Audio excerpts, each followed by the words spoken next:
How we doing, everybody? Tyrone Investing here, back with another video. So basically, on my X, aka old Twitter, um, I made a post today.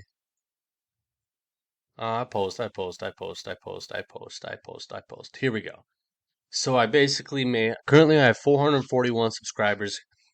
I made it a goal to get 500. I'm gonna stop being quote unquote lazy and I'm making a video every single day until the end of the year in an effort to hit that 500 because I'm taking this YouTube seriously, and I want to grow, and I want to give useful videos out there for everybody. And as I make these videos, I learn more about the stocks. It's good for me, it's good for hopefully you guys, and I grow as a content creator, and I grow in my knowledge for stocks. So, anyways, blah blah blah. If you're watching and you like this stuff, please subscribe. That really helps me, and I really do appreciate it. Anybody who hits that subscribe button. All right, guys. So today's video, I'm going to be making a video every day. Today's video is on my top three space stocks, the space sector. Um, and what I mean by space is obviously outer orbit, up into the sky, satellites, rockets, Mars, the moon, blah, blah, blah, all that good stuff. What are my top three? And I'll have a bonus at the end for another one, which might seem super obvious, but anyways, we'll get into that last. So, my first one, excuse me, I want to talk about Rocket Lab. Rocket Lab, they've just been on a tear. In May 2024, this was trading for $4, and now at its peak, it was $27. Massive run. Obviously, people are catching on to what they think the space economy can be, down the road or even short term. Um, so as you can see, let's get a price forecast chart here from there to there. Very mild, nothing crazy. 650% gain in half a year. Wow.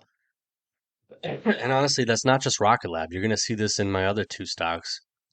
The space sector in general is just had a ton of upward momentum. I mean, you literally had one, two, three, four, five, six, 7 straight green months. Um, Not too many days left in December, but right now it is red. But I mean, still, that's kind of a bullish candle, actually. Um, and who knows we'll see where it closes, but if it closes back up here near the top, and even if it's red, that's still a pretty good looking candle. So, anyways, what's so great about Rocket Lab? They've actually been doing really well. They've done lately, pretty big revenue growth, 55% increase last quarter, and that's with an 80% surge in the backlog. Um, as a company, they avoid a lot of speculative deals. It focuses on premium contracts with solid execution. They have a diverse revenue stream from the components and launches. They've really positioned themselves pretty well to be, a very big space player. And just in general, like the space sector, like I've been saying, you're going to see this chart in a lot of these other two stocks I have to show you. Um, I think, and just in my sense, I think as long as we don't blow ourselves up, like think about how far we've come in 20 years technologically. Imagine another 20, 25 years what the space sector is going to look like. I just think as a business model, I don't know if there's a better place for long-term growth here. Like the sky's the limit, literally, for the space sector. And then they have an upcoming catalyst, the neutron rocket. That could unlock a lot more profitable national security and scientific missions. It's just going to be their next rocket that they're launching, and that's going to open up a lot more room for profitability. And that's just this year. Imagine like a bunch of years down the road. Like that's what I'm thinking with these plays. Like, I mean, sure, this would have been nice to catch. I am buying up here now, but I'm late to the game, so to speak. But these are super long-term plays for me. Like the space sector, excuse me, the space sector is just huge, and I want to position myself in some of these really good companies. So that's Rocket Lab. My second stock is LUNR, and the reason I really like them is because recently they just won a massive $4.82 billion contract from NASA for their communication and navigation services for missions in the near space region. And that is, when I say near space, that's to the moon. And in August, they clinched a $120 million NASA contract to deliver six science and technological payloads to the moon's south pole. So they're very, develop tied to trips to the moon. And I know the U.S. is doing a moon trip in a couple years, I believe. So, you know, and don't just think like that's the end all be all. Like I think again, once you get these companies growing, they can do so much more. So they're very involved in lunar missions and the lunar economy. Like, who's to say what we won't be doing to the moon or on the moon in a couple years? Things could change big time, and how that is from today to 5, 10 years. 20 years ago, I don't know, not even 20, like however many years ago, I thought a flip phone was amazing, and now just with AI, quantum computing, that's only been 15 years. What are we gonna do in another 15 years? You know what I mean? So, sky's the limit for this type of stuff. And with America being one of the primary nations spearheading the growth of the global space economy, companies like LUNR, they're going to be encouraged to innovate more, around the moon and all the products and launching that involves. And they've been collaborating with commercial companies, research centers, and that's going to enhance their footprint in this rapid growing sector. Like, you got the government and the US wanting to do more, and companies like this are going to flourish. And again, this doesn't look as crazy as Rocket Lab, but still, price range from this one saw a little bit of a gap prior, but still, even from the low here, you're talking about 400% gain. And even if you took it from this low, that's looking like Rocket Lab. So again, just super bullish. And I don't know, I wasn't around for this. I don't know what happened in February of 2023, but that was almost $140 stock then. But again,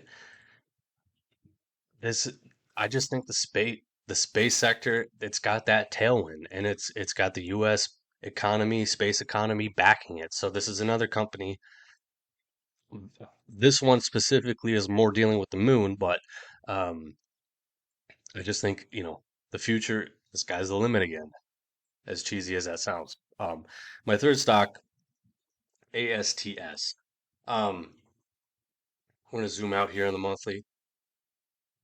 Again, let's do a little price range here on this one from May, just like Rocket Lab.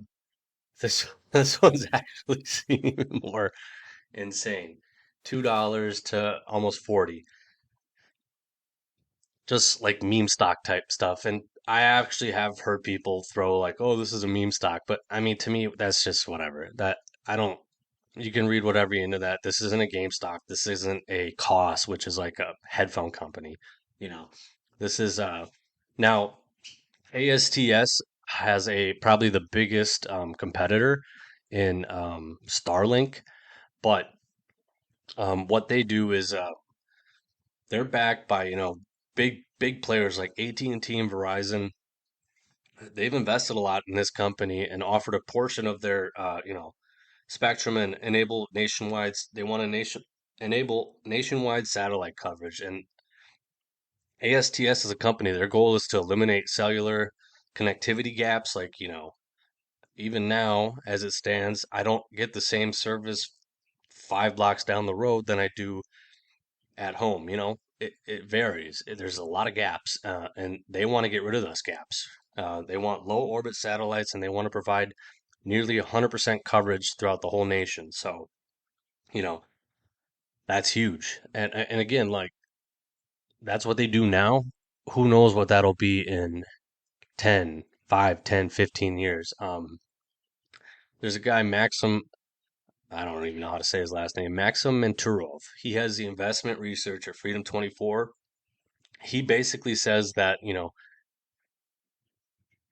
ASTS, it's really going to hit its stride in the 2030s, and that's 5 plus years from now. So these researchers at some of these top funds don't even think these companies are really going to hit their stride until 5 years from now. And generally, I agree. You're going to see a lot of really great movement in these companies long term. These are long term plays. They're not cash flow positive right now, but as they send in more satellites, a lot of analysts believe by 2027 they could be cash flow positive, and a lot of these analysts expect their revenue to grow from like 1.5 billion by 2027 up to upwards of 5 billion in 2030. So, while it might seem like they're struggling now, you got to look long term on these space stocks. And, again, this is what they do now. How are they going to change as they do even more? It I think there's a lot of room for growth here. And obviously, I'll just get into my bonus one. It's kind of weird. It's Starlink. You can't buy it right now.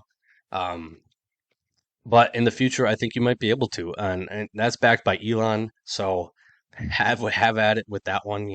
All you need to know is Elon's involved. But yeah, these are my top three that I'm looking at. If you guys know of any other good ones, I'm really looking in the space sector a lot. As you can see here, a lot of people are as well with this massive run up on ASTS. I mean, we're talking hundreds of percentages of moves here. But so with that, if you guys watch this and you like it, hit the like button and please subscribe to the channel. I really appreciate it. And let me know in the comments if you guys are looking at any other stocks because I'm all open. I'd love to research more because I'm looking to buy more space sector stocks long term. All right, guys. Thanks. Bye.